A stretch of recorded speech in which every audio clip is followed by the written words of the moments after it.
Some of the greatest video games ever made are platformers. I mean, the one that started it all for Nintendo was a platformer, and Mario still charms the hearts of millions of people around the world today. Not to mention, he's constantly bringing in boatloads of revenue every year for Papa Nintendo. Now, you might be saying, but it's Mario. He's always going to be one of the top video game characters. And it's true, a lot of highly successful platformers in the AAA scene are likely going to stay successful just because of how well established the characters are. But what about indie games? Well, even indie developers have created some super successful platformers. Whether they're Metroidvanias like Hollow Knight, precision platformers like Celeste, or bullet hells like Cuphead, you don't have to look far to find 2D indie platformers that have sold millions. Now, that's interesting and all, but Hollow Knight and Cuphead were made in 2017, and Celeste came out in 2018. At the time of this video, those games are all over 6 years old, which is older than the average lifespan of any modern video game console, at least until the Switch came along. At any rate, when you Google best indie platformers, all of them are in this age range, or even older. I mean, Shovel Knight is nearly a decade old now.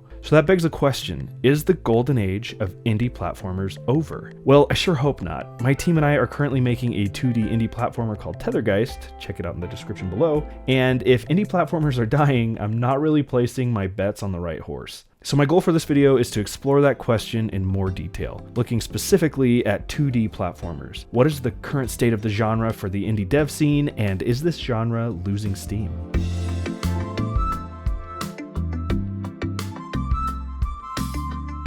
Well, at a first glance, platformers seem to be doing okay. In the latest Next Fest on Steam, the term platformer is one of just 11 filter options at the top of the page, and only 8 of those are options I'd categorize as game genres. Within the platformer filter, there are tons of subcategories, each with a myriad of games. Clearly, at least developers are still in love with this genre. It's also good to keep in mind this is just looking at one bi-yearly event on Steam, a PC-centric game store where many players don't even have controllers, the input device of choice for platformers. Looking at eShops for controller-based consoles like the Switch and Xbox, and there's no shortage of platformers. Now, quantity of platformers in the market aside, how do they do with players? Do people still like them, and do they still make money? GameStats.com shows platformers pretty high on the Steam sales list, with them being a $2 billion genre. Now, only 14% of platformers on Steam ever see revenue over $25,000, but that's not terribly far from industry averages, with behemoth genres like shooters only boasting 18% of games seeing revenue that high. Now, RPGs on the other hand, Anyway, platformers seem to at least be moderately healthy as far as revenue streams are concerned.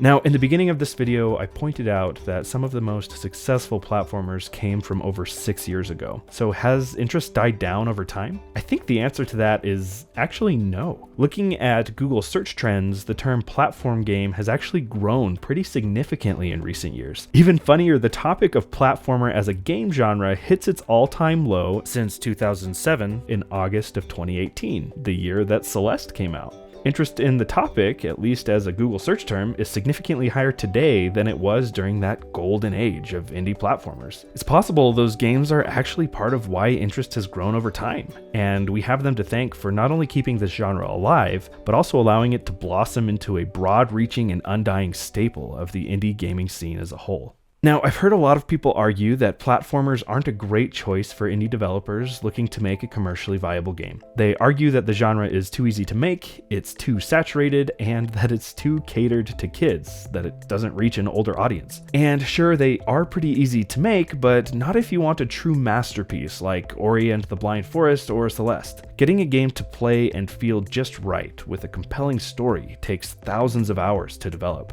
That, and with the continual evolution of game engines, just about any established genre is quote-unquote easy to make. Building an experience that really draws players in, regardless of the genre, will always take work. Now, in relation to the argument that platformers are a saturated genre, I do agree. There are a ton of platformers out there, and it's hard to stand out amidst all the noise. It seems like a new hack-and-slash Metroidvania comes out just about every day. But I believe that having a genre that is so saturated with games drives developers to create something new that wouldn't exist if the foundation of the genre weren't already there. Developers are constantly looking for new, fun mechanics to explore that still surprise gamers today. It's my belief that this genre actually has tons of untapped potential still to be discovered. At least to me, it seems the possibilities for platformers still remain infinite. And finally, to address the argument that platformers are just meant for kids. In truth, I don't think this argument holds much weight. Platformers used to be just for kids, but it turns out those kids grew up and they still play video games today. You can see this in the more mature nature of stories in games like Night in the Woods, or honestly the gruesome nature of Super Meat Boy. Some of the most successful indie devs know that their target audience is getting older, and they cater the difficulty towards people who've grown up playing the genre.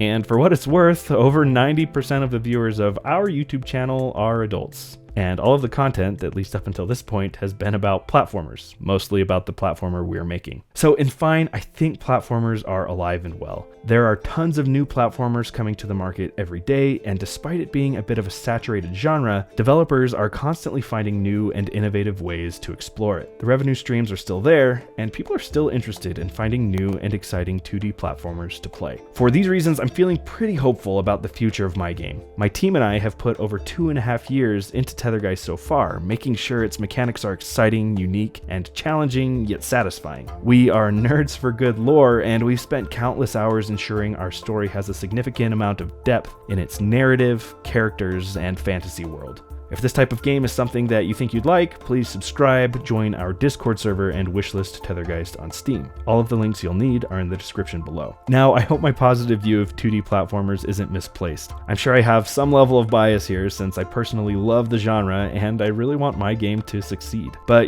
biased or not, I'll bet a little dose of optimism backed up by numbers and research can't hurt our chances of success.